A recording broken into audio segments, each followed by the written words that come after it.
Hey guys, yeah, it might be a little bit loud. It's Christmas Eve and people are celebrating our Lord's incarnation with these like stupid bombs that keep going off. So obviously they don't know like why we have, these holidays and why they think that these foolish bombs that they lay out in the street is somehow acceptable to God, but they keep doing it. So anyway, um yeah, you also have to be careful what you're dabbling in and what you ask for. The Uncle Andrew, like he doesn't know what he's getting into. He thinks he can handle the black magic and all that stuff. No. So you have to be careful what you ask for. And so chapter 6 is the beginning of Uncle Andrew's troubles. These are the beginning of his troubles. He doesn't know what he's dabbling into. And yeah, when you dabble into the occult, yeah, you get your hands burned. That's what's happening with Uncle Andrew. All right, here we go. Let go! Let go! Screamed Polly. I'm not touching you, said Dickory. And then their heads came out of the pool, and once more the sunny quietness of the wood between the worlds was all about them, and it seemed richer and warmer and more peaceful than ever after the staleness and ruin of the place they had just left. I think that if they had been given the chance, they would again have forgotten who they were and where they came from, and would have lain down and enjoyed themselves, half asleep, listening to the growing of the trees. But this time there was something that kept them wide awake as possible, for as soon as they had got out on the grass, they found that they were not alone. The Queen, or the witch, or whatever you want to call her, had come up with them, holding on fast by Polly's hair. That was why Polly had been shouting out, "Let go!" This proved, by the way, another thing about the rings which Uncle Andrew hadn't told Diggory because he didn't know it himself. In order to jump from world to world by using one of those rings, you don't need to be wearing or touching it yourself. It is enough if you are touching someone who is touching it. And that way they work like a magnet. And everyone knows that if you pick up a pin with a magnet, any other pin, which is touching the first pin, will come too. Now that you saw her in the wood, Queen Jadis looked different. She was much paler than she had been, so pale that hardly any of her beauty was left. And she was stooped and seemed to be finding it hard to breathe, as if the air of that place stifled her. Neither of the children felt in the least afraid of her now. "Let go! Let go of my hair," said Polly. "What do you mean by it?" "Here." "Let go of her hair at once," said Diggory. They both turned and struggled with her. They were stronger than she, and in a few seconds they had forced her to let go. She reeled back, panting, and there was a look of terror in her eyes. "Quick, Diggory," said Polly. "Change rings, and into the home pool." "Help! Help! Mercy!" cried the witch in a faint voice, staggering after them. "Take me with you. You cannot leave me in this horrible place. It's killing me." "It's a reason of state," said Polly spitefully. "Like when you killed all those people in your own world. Do be quick, Diggory." They had put on their green rings, but Diggory said, "Oh, bother, what are we to do?" He couldn't help feeling a little sorry for the Queen. "Oh, don't be such an ass," said Polly. You guys can't use that word, but it's a different context in this sentence. 10 to 1, she's only shamming. Do come on." And then both children plunged into the home pool. It's a good thing we made that mark, thought Polly. And as they dumped Diggory, felt that a large cold finger and thumb had caught him by the ear, and as they sank down and the confused shapes of our own world began to appear, the grip of that finger and thumb grew stronger. The witch was apparently recovering her strength. Diggory struggled and kicked, and it was not of the least use. In a moment they found themselves in Uncle Andrew's study. And there was Uncle Andrew himself, staring at the wonderful creature that Diggory had brought back from beyond the world. So now Uncle Andrew finally can meet the Queen. I think they'll make a good couple.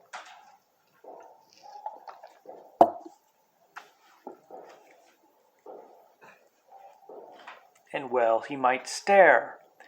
Diggory and Polly stared too. There was no doubt that the witch had got over her faintness, and now that one saw her in our own world with ordinary things around her, she fairly took one's breath away. In Charn, she had been alarming enough. In London, she was terrifying. For one thing, they had not realized till now how very big she was. Hardly human was what Diggory thought when he looked at her, and he may have been right. For some say there is giantish blood in the royal family of Charn. But even her height was nothing compared with her beauty, her fierceness, and her wildness. She looked 10 times more alive than most of the people one meets in London. Uncle Andrew was bowing and rubbing his hands and looking, and to tell the truth, extremely frightened. He seemed a little shrimp of a creature beside the witch. And yet, as Polly said afterward, there was a sort of likeness between her face and his. Something in the expression. It was the look that all the wicked magicians have. The mark, which Jadis had said she could not find in Diggory's face. One good thing about seeing the two together was that you would never again be afraid of Uncle Andrew, any more than you'd be afraid of a worm after you had met a rattlesnake, or afraid of a cow after you had met a mad bull. And there they are interacting with one another. Pooh, thought Diggory to himself. Him, a magician? Not much. Now she's the real thing. Uncle Andrew kept on rubbing his hands and bowing. He was trying to say something very polite, but his mouth had gone all dry so that he could not speak. His experiment with the rings, as he called it, was turning out more successful than he liked. For though he had dabbled in magic for years, he had always left all the dangers, as far as one can, to other people. Nothing at all like this had ever happened to him before. Then Jadis spoke, not very loud, but there was something in her voice that made the whole room quiver. Where is the magician who has called me into this world? Ah, madam, gasped Uncle Andrew, I am most honored, highly gratified, a most unexpected pleasure. If only I had had the opportunity of making any preparations, Where is the magician, fool? Said Jadis. I am, madam. I hope you'll excuse any liberty these naughty children may have taken. I assure you there was no intention. You, said the Queen in a still more terrible voice. Then in one stride she crossed the room, seized a great handful of Uncle Andrew's gray hair, and pulled his head back so that his face looked up into hers. Then she studied his face just as she had studied Diggory's face in the palace of Charn. He blinked and licked his lips nervously all the time. At last she let him go, suddenly that he reeled back against the wall. I see, she said scornfully. You are a magician of a sort. Stand up, dog, and don't sprawl there as if you were speaking to your equals. How do you come to know magic? You are not of royal blood, I'll swear. And here's the witch just manhandling him. Well, not perhaps in the strict sense, stammered Uncle Andrew. Not exactly royal, ma'am. And the Ketterleys are, however, a very old family, an old Dorsetshire family, ma'am. Peace, said the witch. I see what you are. You are a little peddling magician who works by rules and books. There is no real magic in your blood and heart. Your kind was made an end of in my world 1,000 years ago, but here I shall allow you to be my servant. I should be most happy, delighted to be of any service, a pleasure, I assure you. Peace! You talk far too much. Listen to your first task. I see we are in a large city. Procure for me at once a chariot, or a flying carpet, or a well-trained dragon, or whatever is usual for royal and noble persons in your land. Then bring me to places where I can get clothes and jewels and slaves fit for my rank. Tomorrow I will begin the conquest of the world. I'll go and order a cab at once, gasped Uncle Andrew. Stop, said the witch, just as he reached the door. Do not dream of treachery. My eyes can see through walls and into the minds of men. They will be on you wherever you go. At the first sign of disobedience, I will lay such spells on you that anything you sit down on will feel like red-hot iron. And whenever you lie in a bed, there will be invisible blocks of ice at your feet. Now go. The old man went out looking like a dog with its tail between his legs. The children were now afraid that Jadis would have something to say to them about what had happened in the wood. As it turned out, however, she never mentioned it either then or afterward, and I think, and Diggory thinks too, that her mind was of a sort which cannot remember that quiet place at all, and however often you took her there, and however long you left her there, she would still know nothing about it. Now that she was left alone with the children, she took no notice of either of them. And that was like her too. In charge, she had taken no notice of Polly till the very end, because Diggory was the one she wanted to make use of. And now that she had Uncle Andrew, she took no notice of Diggory. I expect most witches are like that. They are not interested in things or people unless they can use them. They're terribly practical. So there was silence in the room for a minute or two, but you could tell by the way Jadis tapped her foot on the floor that she was growing impatient. Presently she said, as if to herself, "What is the old fool doing? I should have brought a whip." She stalked out of the room in pursuit of Uncle Andrew without one glance at the children. "Whoo!" said Polly, letting out a long breath of relief. "And now I must get home. It's frightfully late, and I shall catch it." "Well, do come back as soon as you can," said Diggory. "This is simply ghastly, having her here. We must make some sort of plan." "That's up to your uncle now," said Polly. "It was he who started all this mess about with magic. But all the same, you will come back, won't you? Hang it all, you can't leave me alone in a scrape like this." "I shall go home by the tunnel," said Polly, rather coldly. "That'll be the quickest way. And if you want me to come back, hadn't you better say you're sorry?" "Sorry? Well, now, if that isn't just like a girl. What have I done?" "Oh, nothing, of course," said Polly sarcastically. "Only nearly screwed my wrist off in that room with all the waxworks, like a cowardly bully. Only struck the bell with the hammer, like a silly idiot. Only turned back in the wood so that she had time to catch hold of you before we jumped into our own pool. That's all." "Oh," said Diggory, very surprised. "Well, all right.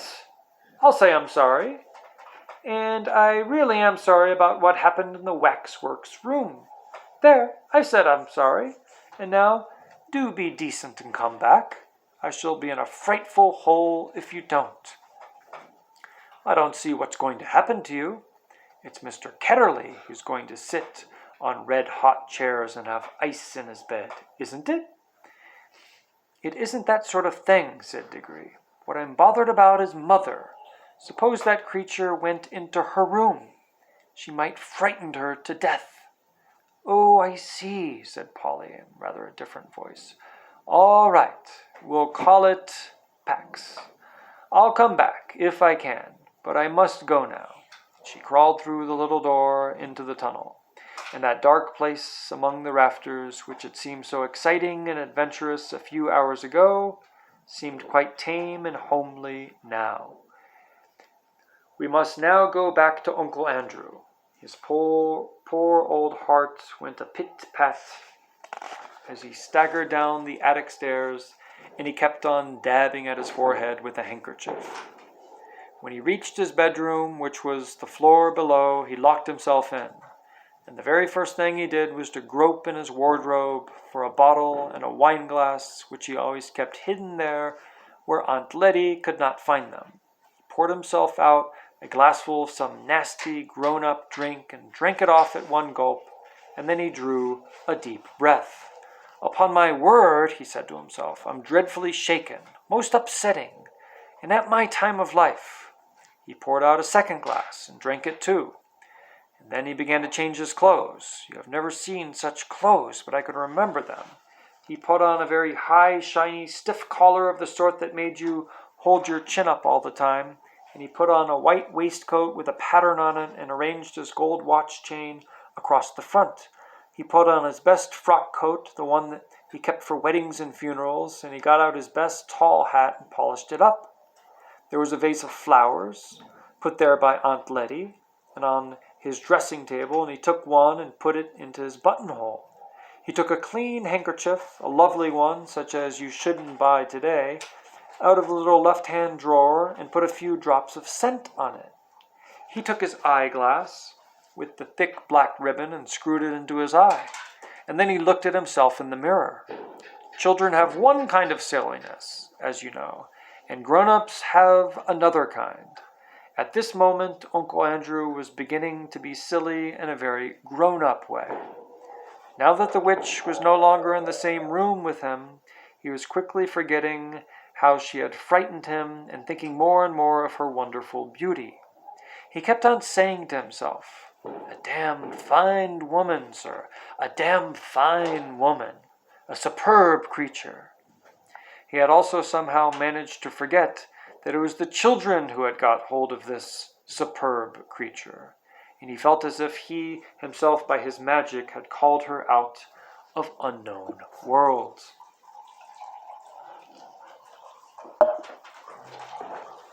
"Andrew, my boy," he said to himself as he looked into the glass, "you're a devilish well-preserved fellow for your age. A distinguished-looking man, sir." You see, the foolish old man was actually beginning to imagine the witch would fall in love with him. The 2 drinks probably had something to do with it, and so had his best clothes. But he was, in any case, as vain as a peacock, and that was why he had become a magician. He unlocked the door, went downstairs, sent the housemaid out to fetch a hansom. Everyone had a lot of servants in those days, so that would be a servant.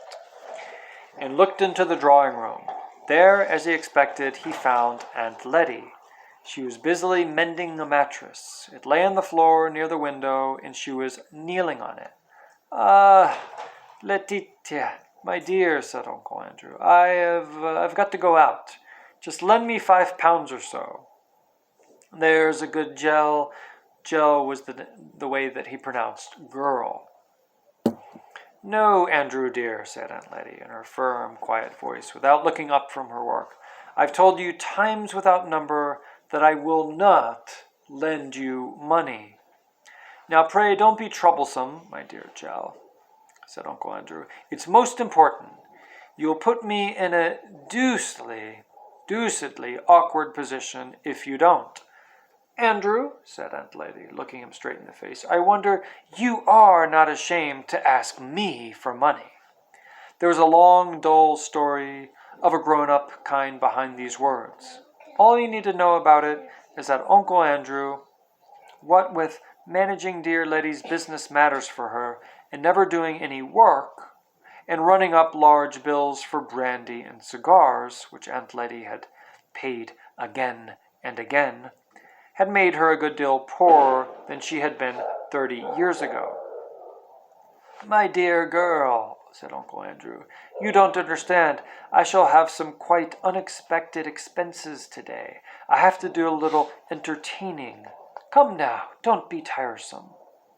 "And who, pray, are you going to entertain, Andrew?" asked Aunt Letty.